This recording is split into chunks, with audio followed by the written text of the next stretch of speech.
Family Matters with Kevin Peterson. I'm Jay Staples. How are you, Kevin? Jay, I am doing really, really well. Thank you very much. How are you, sir? I'm living the dream the best I can. So I was feeling blah all week. So I'm back, I think, to 95%. I mean, if there was an injury report, I would be a full-time go at practice today. I'll just say that. But all right, up until this point, I would have been limited in practice. So okay. Anyway, so we do this show every week, and we're excited because we got a sponsor now, as we can tell by our hats and stuff. And Kevin may have worked his inside. We didn't go too far from the roost, let's just say that. But Jaywalker Lodge, beloved Jaywalker, is sponsoring this until they come to their senses and they drop us like they should. But we do this every week to the best of our ability. We answer questions, and we just want to talk about whatever people is on their mind. So no, I would like to say no questions off bounds, off limits, but maybe someone will test that, but we'll see. No one has up to this point. We're still waiting. So, perfect. Well, Kevin, obviously, being the family director at Jaywalkers has got to be like a highlight of your career, huh? You know what? To be totally blunt, it actually is, and I'll tell you why. Because I feel fully supported. I mean, the Jaywalker sees the family system and the family program as an integral part of the individual's sobriety, because they understand that if the family can get on board, the chances the guy staying on board go up exponentially. Yeah, I mean, that, but and so, for so long, I was battling that on my own, as an individual person, and writing books and coming up with the stuff. And I wasn't getting any freaking traction. And we got a weird comment there. And I signed on with these guys in July of last year, and they were like, we want you to do what you do, and we've had tremendous success. So it feels very reassuring, and I feel very validated. And then they're so wonderful and good to me. So, how about that, huh? Yeah, I told them as long as I get swag out of it, I'm in. So, whatever. But I will say I believe it was like a social media post. I don't know which one exactly, but you guys are just coming off a family program, I think last week, which is, I think we didn't do it. But they had a really, really good kind of post about what the family program at Jaywalker is all about. And it's not necessarily about the client. So it's, very few are doing it. And I will say this, we'll leave names out of it, but I did have a conversation with a mom and dad with my services, and they actually mentioned this show that they've been watching, and they said that they had just come away from a family program where their son currently is, and got more out of watching our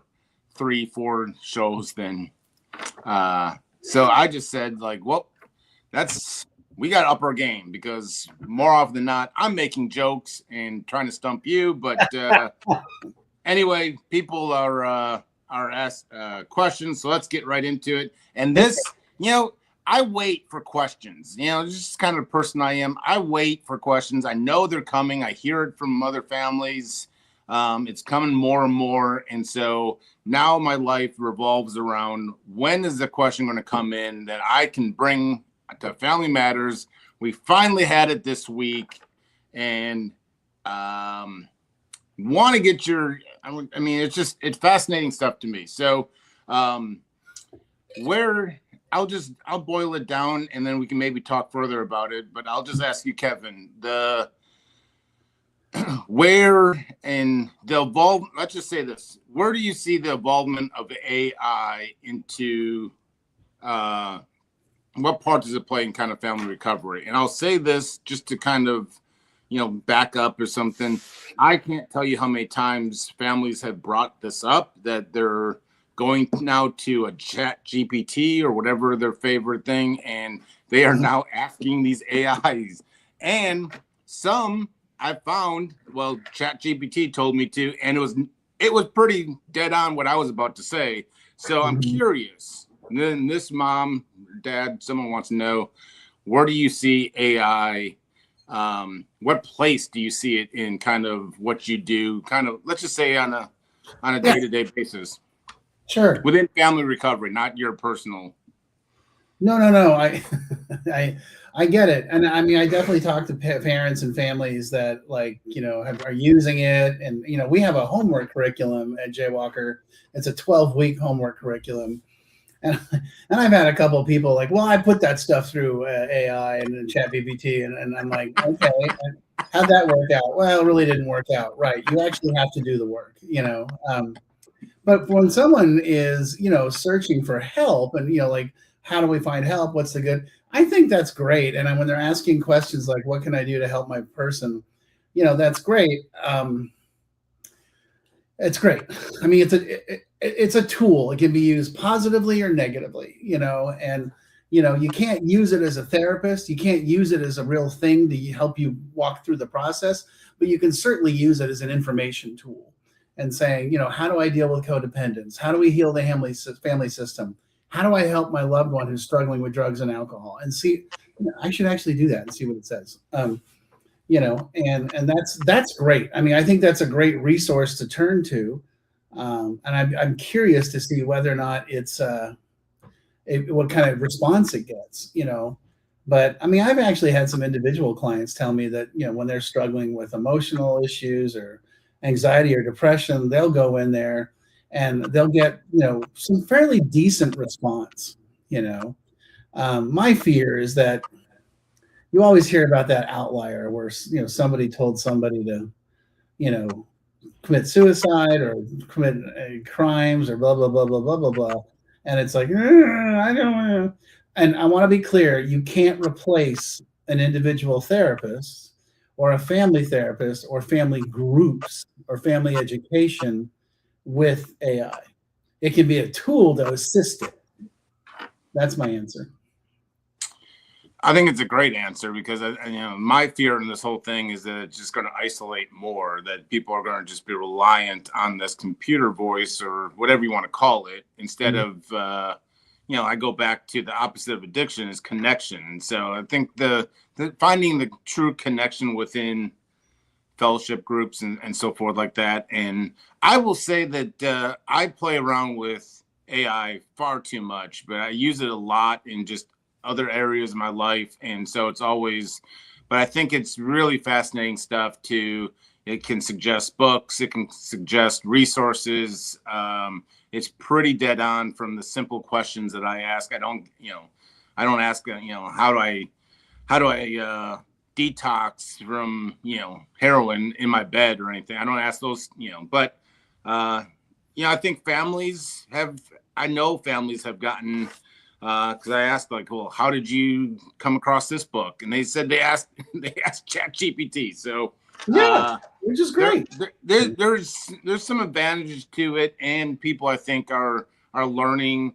And I had one mom that says that she started getting into trauma therapy or taking a look at her trauma because she asked AI, and they suggested looking deeper and showing signs of traumatic experience from her childhood, and that has led her to not doing the therapy through AI. That led her to anyway. But it's fascinating. AI is here, so but I don't think it's going to take any one of our jobs. I'll just say that. So no, not at all.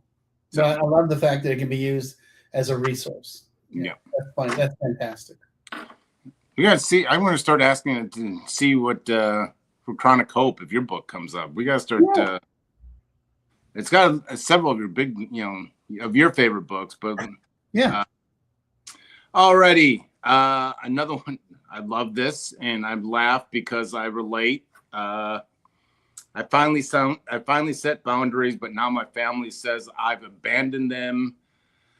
What gives? I stopped rescuing and enabling to the best of my ability. Now the rest of my family are saying that I'm cold and distant. Our boundaries supposed to feel this lonely. And she goes on to say, what's the purpose? Like, it seems like I'm the only one within this extended family that is holding to boundaries. And it's leading me to believe, like, what's the point if I'm the only one, because everyone else is not following through? Suggestions, she says. Well, here's the thing, and I totally get it because that was my experience as well. Sometimes setting boundaries means being a little bit on your own and finding new people. You have to define whether or not these people are healthy for you. That's the thing.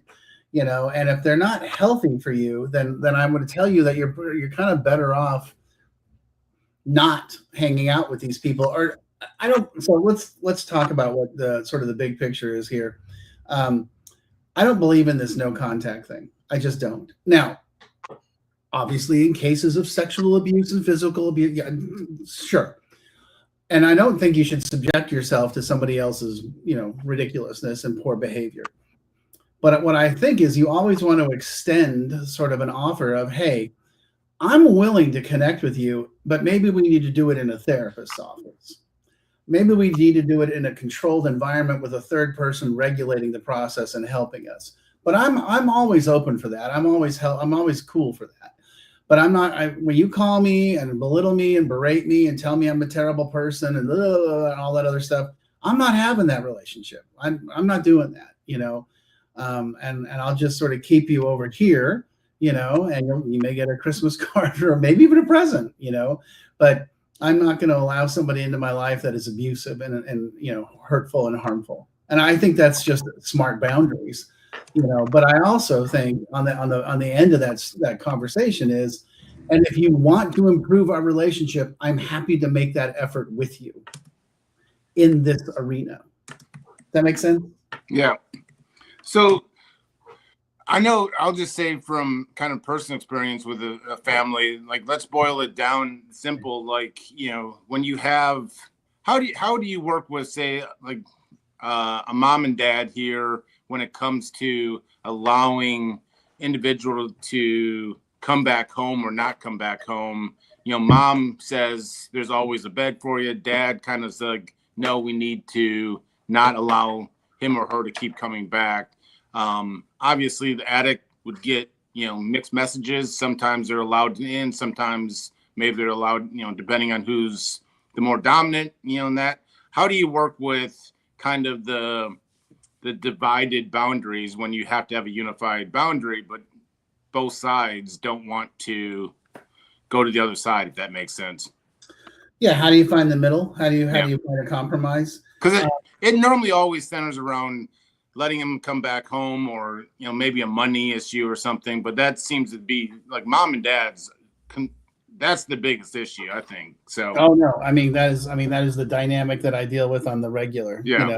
Is the, how do I, mom wants to let him back in, dad wants to, run him over with a car, and how do we get to that space? And so what I would say, first of all, is mom and dad got to get on the same team, same page of having good boundaries and having a plan and agreeing on the plan together. That's the number one issue, is that whoever in the household that's allowing somebody back in, say, and I wouldn't just allow them back in. I'd say, hey, let's go meet with a third person, all of us. Let's come together with a plan that includes boundaries, like in my book, no drinking, no drugs.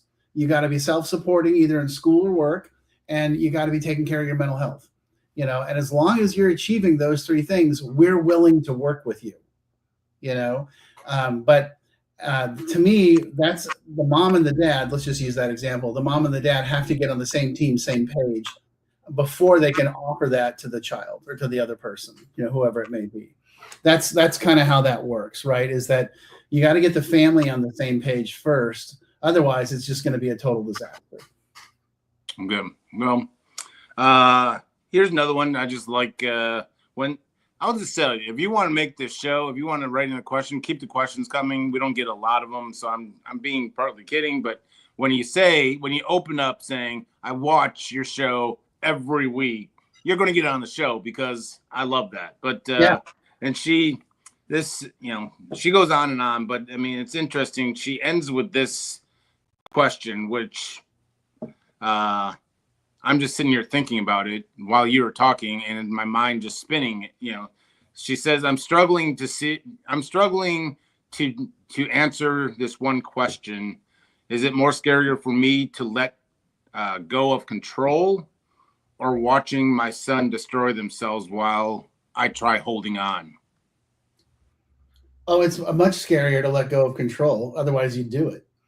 I mean, the fallacy is you think you have control, right? That's the lie they're telling you. That's what's got my mind. I mean, like, we always think we have some control, and it's, I'm starting to think like letting go of control. Like, while you were talking, I'm just, my mind who spins in different directions is like, I don't even know what that. How would I know that you let go of control? Like, it's in kind of like this delusion. Yeah. So. And let's be clear, the two alternatives that she's coming up with is watching my son spin out of control and die, or me thinking that I can be in charge. You don't have to do either. There's actually another option. I mean, that's the whole point of the book. Isn't that the truth, though? I think this is what boils everything down. Is I get caught into it. It's night and day. You just opened my eyes to. I mean, it's not night and day. It's not this or that. So keep going. Yeah, it's, what you can do is be clear with your son. I love you, but these are the new rules. Read my book. I mean, I'm just going to get repetitive. Read my book. It costs you $10 on Amazon. Read my book. Follow the plan. No drugs, no alcohol. You got to go to school or work, get self-supporting, and you got to take care of your mental health. If you're doing those 3 things and we can verify those things, then, hey, we're happy to work something out together and be on the same team, same page. If you don't want to do those things, that's your choice. You're an adult, but I'm going to choose to disengage from you and not support you financially. That's the part you got to get comfortable with. Mom has to get comfortable with the space of saying, well, if he's going to choose this lifestyle, then I'm going to choose to step back, And I'm not saying you never talk to him. That's the key. I mean, I think too often we eliminate the choice the addict is continuing to make, is not taking responsibility, not accountability, choosing to, stay on a drug when it's obviously having negative, and the family's like, we just got to, we got to figure something out, because he doesn't want to do that. And it's almost like, well, that's his choice. And so what are you going to choose not to do? Because so many people think, that, what do you mean? We're going to force him to make a choice? Well, that just sounds so mean, Meanwhile, they're not getting more than an hour of sleep because they're worrying about what Johnny's doing. So they're out driving around town looking for him at 3 a.m, and it's like, oh, well, how's that working? I mean, that's not working at all. So let's find a happy medium where you get taken care of and you offer him a solution. He may not take the solution, and that's his choice. But you can also continue to hold your boundaries and be like, yeah, no, we're not doing this. So. If the family changes, there's a good chance that they'll change. And, that's, you just boil down what, I think is what I really do, or when anyone does, I mean, with this family, with addiction is allowing families to kind of just surrender the outcome of what Johnny or Sally is going to do. And for them to start, doing the work, and i.e. just kind of a little, Johnny and Sally are going to be seeing the changes that you're going to make, and there's a good chance they're going to want to jump on board to the change train. Doing nothing or worrying, or like a question here, it says, I don't know if I feel like a parent or a probation officer. Go back to being a parent and also taking care of your own lives, because a parent doesn't mean bleeding. Like my mom always said, my mom's nickname in Burning Tree's family program is blood donor, because like literally and we all laughed. I mean, our whole family was like, yep, you nailed that one. I mean, because my mom would give you blood if it meant me, changing her sons, whatever. But and she's had to kind of evolve to take care of herself. She's doing a good job, but could be better. but yeah, families can start working on themselves, and you'll be shocked to see that the addict, alcoholic, the one suffering, is going to want to start jumping on that chain train.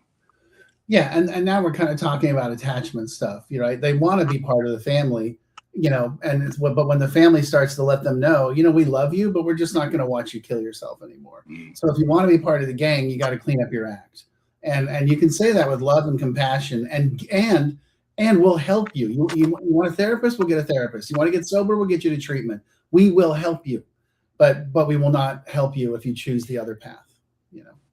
So yeah. Personal story. I mean, I think we've gotten a few times, but I think basically, she would love to hear our version of what rock bottom means to you, and what was your rock bottom, and is rock bottom, does rock bottom, change or evolve? And for me, like I go week to week, whether rock bottom is a thing or not. But I mean, I think the biggest thing for me is what we just got done saying.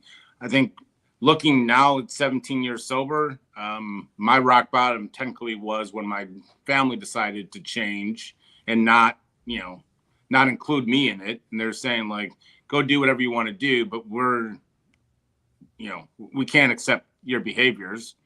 I was like, screw it. I'm going to go to treatment. I want to change.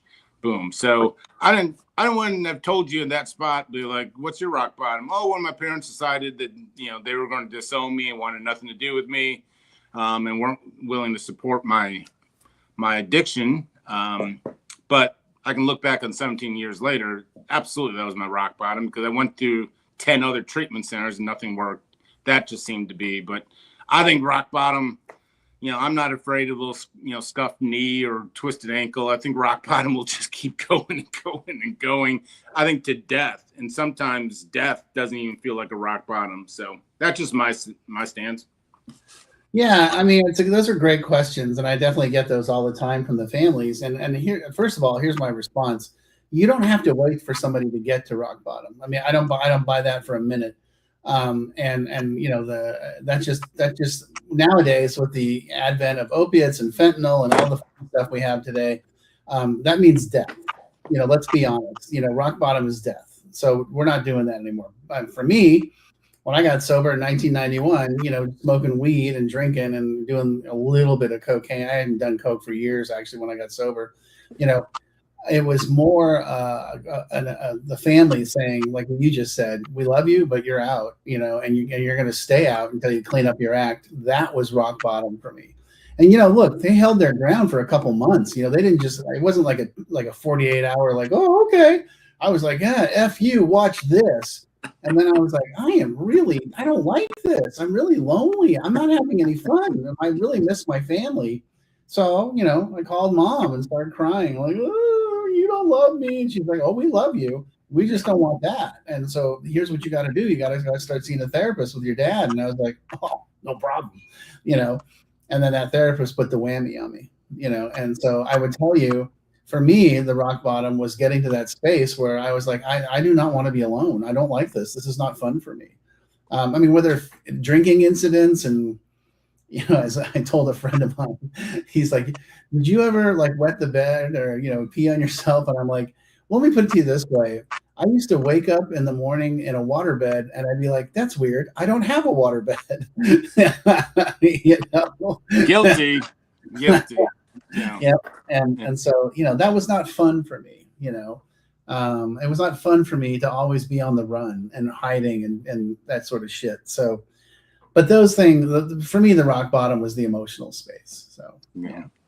And I have a friend back in Dallas that you'd always say rock bottom. He'd be like, well, let me ask you this. Like, it's everyone's dream to grow up and be rich, but no one ever gets to the point where it's like, I'm rich. It's always going to always go up and up and up. And then the reality is people will tell you that rich doesn't always equate to money sometimes. And so rock bottom, I think, is this, no one really has a true definition of it. It's always, If you think you're at your lowest, you can always go lower. It's like making enough money. Like people are always going to want more money or something, more happiness. So rock bottom is a moving target, I think. So. Yeah. I had an old sponsor that used to say, how much money is enough money? Enough where I don't have to trust God, and how much success is enough where I don't have to trust God. How much sex is enough? The answer is simple, and so, I got a lot of work in all these areas here. I thought I was successful. I mean, geez, all right. Wow. I gotta have to go. Either I'm going to trust God or get back to work, I guess. Yeah, play the lottery. I can both, by the way. Well, keep the questions coming, and if you're watching a replay where I hear a lot of people watch us, feel free to fire off a question. Even if it's a replay, it doesn't have to be live, and you can direct message us or instant message us or send Pony Express, whatever it is, to either one of us, and we will love to answer your questions. And if you think it's already been asked and you don't know that for sure, that means it hasn't been asked. So ask it so we can, answer your specific question. So we're talking about the same thing, but everyone has a different kind of version of it. So if you found anything you're related to, we're glad to help. And if there's any more, reach back out to us. We would love to expound on anything, and first call is always free. We're lawyers, so don't think that the clock starts if you reach out to us, First one's free. Yes. Don't. Once you're past 50 words in the email, then we're gonna have to charge you. No, I'm just kidding. So we'd be happy to help. And if there's any questions about Jaywalker, especially, because let's be honest, they're the ones taking the most. They have the most faith in us, that putting their names attached to us. So if you got any questions about Jaywalker, jaywalkerlodge.com. But I'm excited, Kevin. We'll do this every week to the best of our ability. So yeah, man, it's a new you era. can take the rest of the day off. I think you brought it. So I will call your bosses, especially now that we're sponsored by them. I think I have that authority. So take the rest of the day off. I will let Dennis know that. All right, man. And I'll see you. See you later.